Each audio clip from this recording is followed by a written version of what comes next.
ಕಲ್ಲಲ್ಲಿ ಕಲೆಯನು ಕಂಡ ಬೇಲೂರ ಶಿಲ್ಪದ ಬೀಡು ಬಸವೇಶ್ವರ ನನ್ನ ಪಂಪರ ಕವಿವಾಣಿಯ ನಾಡು. ಇದೇ ನಾಡು ಇದೇ ಭಾಷೆ ಎಂದೆಂದೂ ನನ್ನದಾಗಿರಲಿ. ಎಲ್ಲೇ ಇರಲಿ ಹೇಗೆ ಇರಲಿ ಕನ್ನಡವೇ ನಮ್ಮ ಉಸಿರಲ್ಲಿ. ಇದೇ ನಾಡು ಇದೇ ಭಾಷೆ ಎಂದೆಂದೂ ನನ್ನದಾಗಿರಲಿ.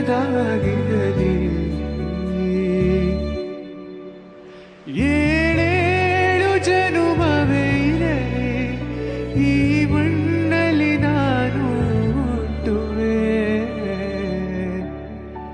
ಏನೇನು ಕಷ್ಟವೇ ಬರಲಿ ಸಿರಿಗನ್ನ